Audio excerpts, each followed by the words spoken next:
What's up, guys? Welcome to the channel, or welcome back to the channel. Today we're starting out 2025 with a highly requested video. People have been asking for this for years, and so we're finally going to do a complete tour of my truck collection. And I think this is the biggest that the collection's ever been, but I'm also doing it right now because I'm going to be thinning the herd a little bit.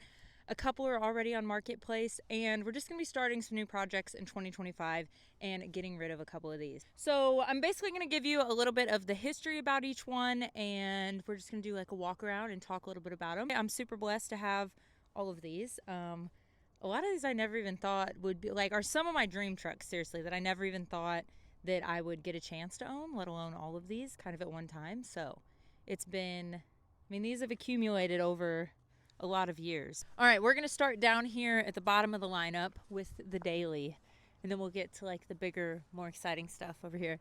Let's see how many we got. 3, 4, 5, 6, 7, 8.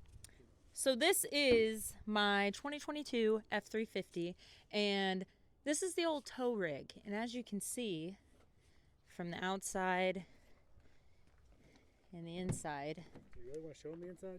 I mean, I just think they need the full effect, really. You should open the back door. Okay. Oh, hang on. No, we don't need to see none of that. So anyways, this truck is very loved. I've put 70,000 miles on it in the 1 year that I've had it, and she's a work truck. Yeah, she's hauled a lot of trailers to a lot of events in 2024, and she's going to do a lot more work in 2025. And I will say, this is, even though it doesn't look like I treat it that way, this is one of my dream trucks also. I've always wanted a black with black interior F350. It's just so comfortable to haul. There's nothing that hauls like these, 17 and up F350s, F450s. They're the perfect hauling vehicle. What I love about this truck is that it can haul a 44-foot gooseneck across the country, and it still fits in the Starbucks drive-thru. So like, what more could you really want? But this is actually gonna get a new look for 2025. I promise that. So it's stayed stock for a full year, which I think is like a record for anything that I've owned. So this is gonna get some love soon. Because you're getting old. It is, because I'm getting old. Next in the lineup is my 2007 Duramax with compound turbos, and we've never dynoed it on fuel only, but with a couple shots of the good old nitrous, it made 1,700 horsepower. So she's pretty spicy.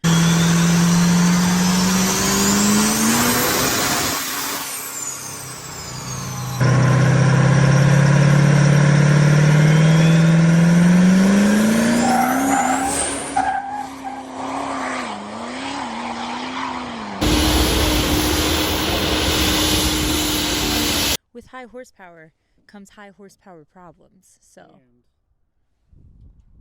what, that little guy down there. the right foot? Yeah. I mean, I haven't really, nothing really terrible has happened to this. What about Blake's?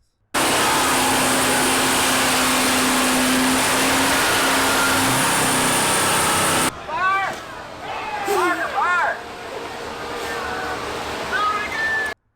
Or caught on fire as well. Was that really my fault though? I mean, I don't really think that was my fault, but anyways. So background on this truck, we bought it from our friend Willie, and it was actually in Diesel Power Challenge back in the day. How many years ago was back in the day, Zach? A lot? Yes.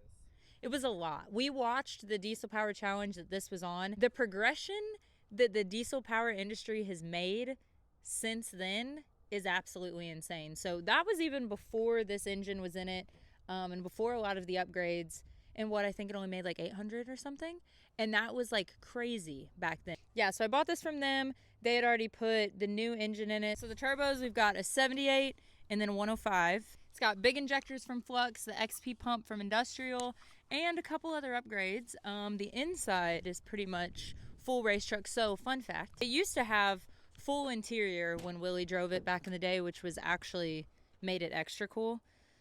But we stripped everything, which I regret, to be honest. But we got racing seats. These seats are really nice. It did have a cage because we thought that I was going to do some drag racing with it, but we cut the cage out. And yeah, we've got custom door panels made by our friend Drew. And yeah, so it's full-blown race truck now. But I kind of wish it was more of like a daily driver setup in hindsight. But, you know, the transmission was built by our friend Maury, and he's done a lot of the work on this thing. And then we've got JTXs. This is curb rash from Zach that I'm still not over. It's fine. We've got 22 by 12s, powder coated Willys teal. So actually the powder coat that we did on this thing, it wasn't even intentional. But like I said, we got it from our friend Willie, and the color is Willys teal, so it's kind of cool. The truck's name is Little Willie too. We just never really call it by its name. So I don't know if you guys can see on the video, it's kind of dirty right now, but this is black camo. It's a wrap. Before this, it was silver. So this thing looks like a totally different truck now. All right, next we've got my 76 Dentside Ford. So this was actually the very first giveaway truck. I got this when I lived in Utah probably 5 years ago, I think. I used to daily drive the shit out of this truck. Gave it away. The kid didn't really drive it, so I bought it back from him, and it's just kind of set. So it's got a lot of problems now. It needs like a whole new front end.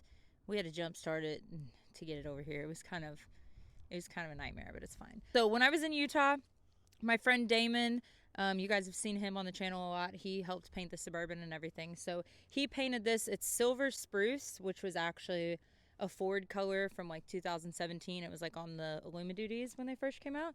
So I love the color. I've got the flatbed. I don't really know what I'm gonna do with this thing because it's like, it's a long bed and it's a dually. So it's not like we can make it a burnout truck. I think it's a schlong bed. It's a schlong bed, Zach said. Yeah, it's like extra long for some reason. I don't know. She's an old farm truck. I love this truck though, and everyone that sees this truck like in the background of anything is always like, what's going on with that? Oh, I actually have a tattoo of this truck. I'll cut to B-roll of that because it's cold out here. So it's super clean on the inside. I mean, it might be dirty right now, but interior is really nice. Looks like the mice. Oh my God. This poor thing weighs. This seat's super nice. This thing is nice. I mean, it smells. Like rat shit? No, it smells like fresh leather in here. I'm sorry, I love this truck. It's just that Zach's my personal mechanic, and him and no one else love it, so it doesn't get worked on. Let's keep this thing running. Don't you worry about that. Okay, I'm gonna stand over the bad side. Okay.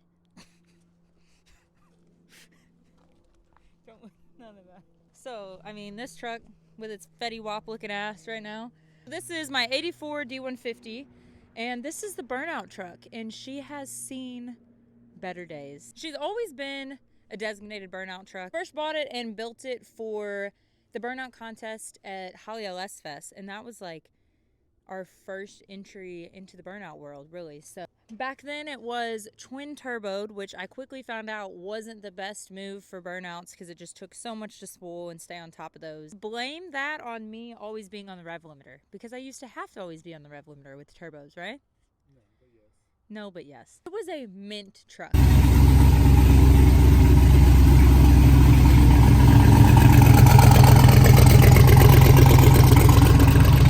This thing looked absolutely beautiful. It was the stock OEM colors of the brown, the beige. We had it buffed. It looked so nice. The powder coat matched the turbos, everything like that. You can't tell now, but like the engine bay was painted like a sparkly silver. Then went naturally aspirated for a little while. And I actually really liked the naturally aspirated setup for burnouts. That was really fun.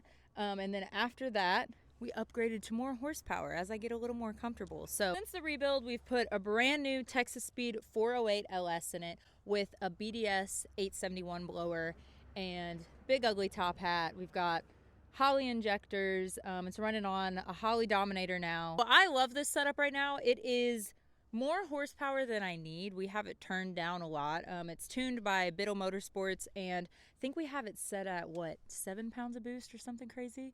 So there's still a lot more that this truck could do, but I'm obviously still getting used to driving it. JTX wheels in the front, tire. You gotta keep them things on you. You know what I mean? So this was the truck that I drove in all of our Burnout Wars events in 2024.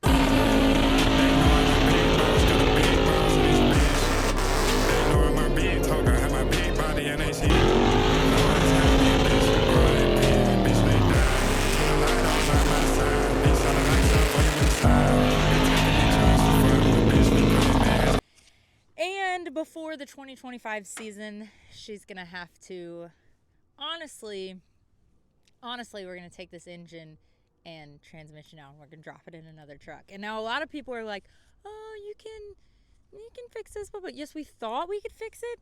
It's still possible. Yeah, hang on. So at SEMA, it got a little worse. So this is what we're working with. And actually, that's how pretty much both doors look now. And there is not a body panel, but the roof that is not on this thing.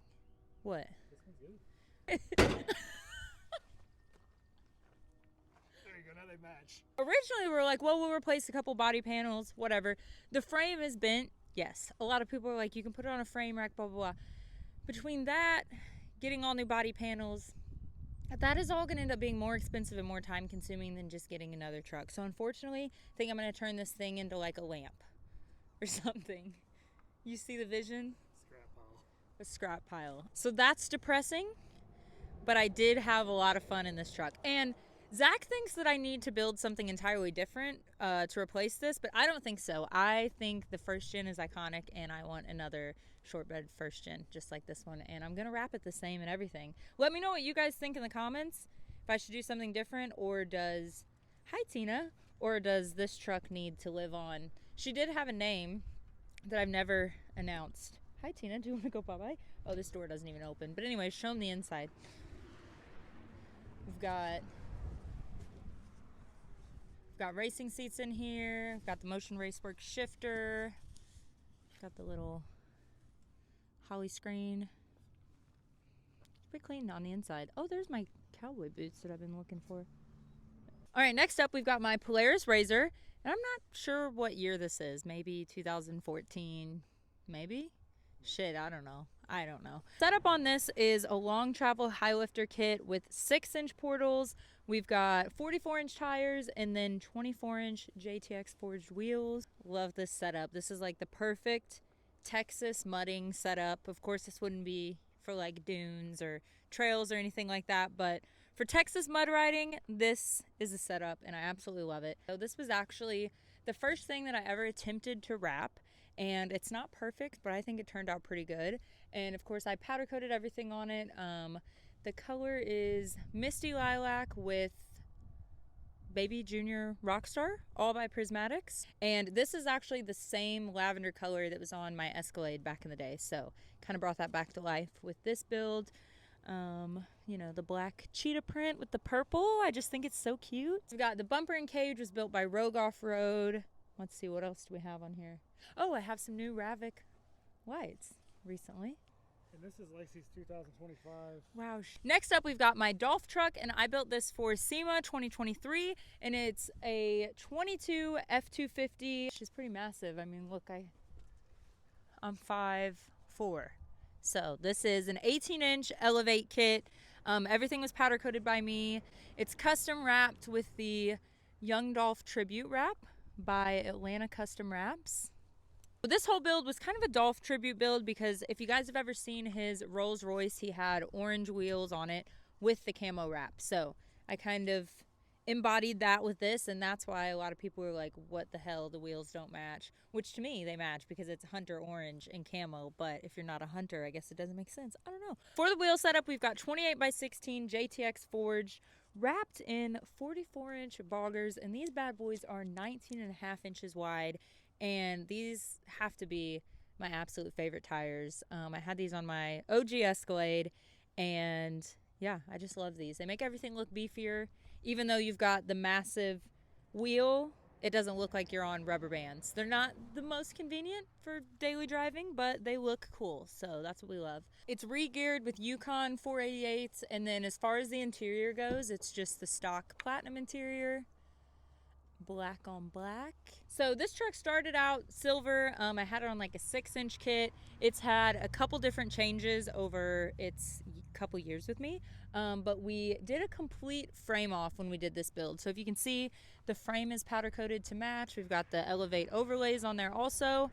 So complete frame off. We literally built this in 11 days for SEMA, so that was pretty crazy. We got the kit in, and that is everything from completely tearing it down, sandblasting, powder coating, putting it all back together in 11 days. Next up, we've got my Freightliner Cabover. We bought this thing towards the end of last year, and it is 290-inch wheelbase already, so the frame has already been stretched a little bit, and the overall just like shape of this truck is perfect. I actually like the color and everything that it is now, but it's soon, hopefully soon, not gonna look like this. It will be a project for this year.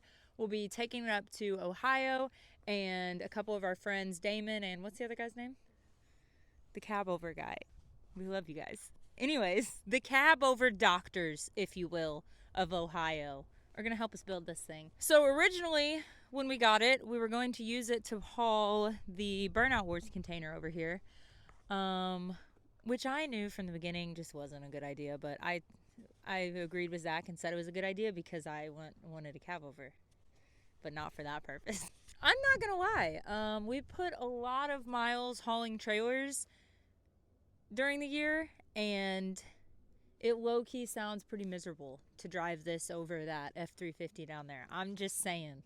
Might get some hate for that, but I'm just saying. Now, is it cool?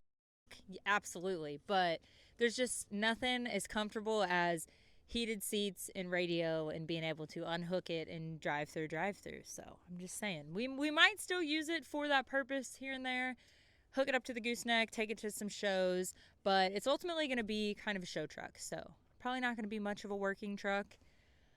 Is that going to piss off the big rig community? I mean, it needs like some work in the suspension, but we're driving it home and we're just like this the whole time. I don't want to do that for 20 hours a couple times a month. I just don't. Props to you truck drivers. I mean, is there any, riddle me this, is there any truck drivers though right now that do it as a career that drive one of these across the country these days? There's not many, is there? Shout out to y'all that do. But it's just, it doesn't have the creature comforts that the new trucks have. I'm just saying, I'm not a, talk shit to me all you want, but I'm not a OG trucker, I guess. I don't know. So it's pretty clean. So honestly, like, not much rust on this thing. The interior, obviously, is going to be all redone. Definitely got to redo a lot of the wiring and whatnot. In there and show them. I don't know, show them the sleeper and shit.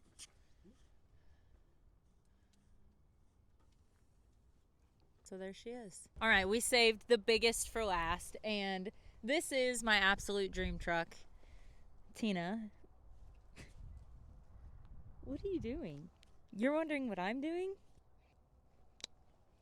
Go right over there. Go. Sit. No. Go. No.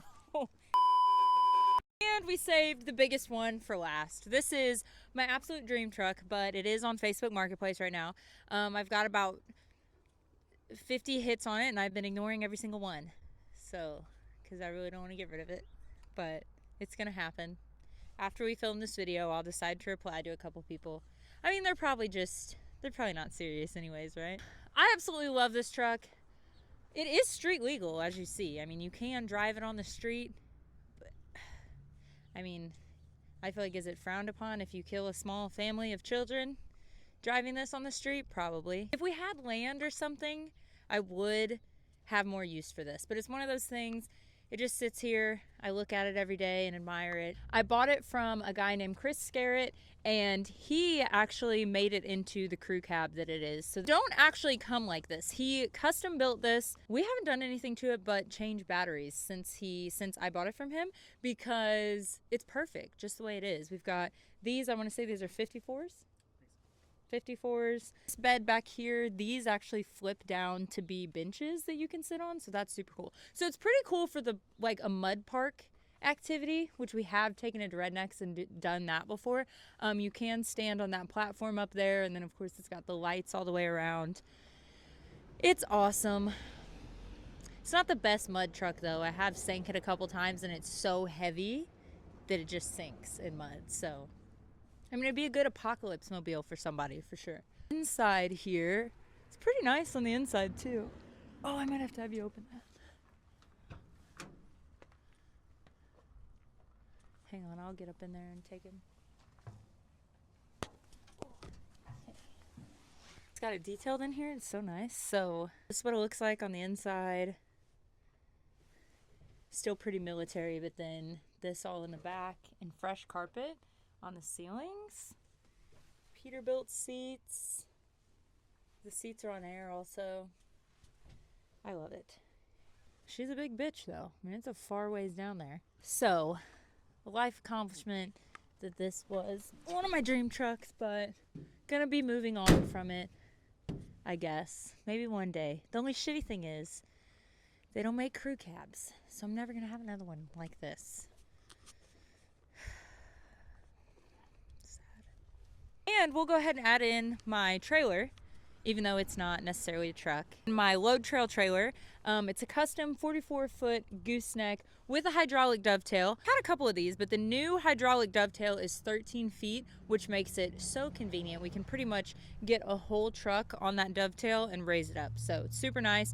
Had a couple different versions of this that I've been trying out for Loadtrail and just improving a little bit each time. And I absolutely love this trailer. This is also my dream trailer. The Loadtrail trailers were my first ones with the hydraulic jacks, and that has been absolutely life-changing for me. No more cranking. Wood has like a black rubberized coating on it. Love that. This trailer will be going lots more places in 2025. This is what we use to haul all of the show trucks, the burnout truck. The burnout trucks for the most part. I don't know. The burnout trucks go in there, and then Zach has this Loadtrail trailer that we put the container on. But if it's just my stuff or lifted trucks, it goes on this one. So this will get a lot more miles put on it for 2025. All right, that's a wrap for the truck tour. Thank you guys for watching. And like I said, we're gonna have some changes to the fleet for 2025, so you guys stay tuned.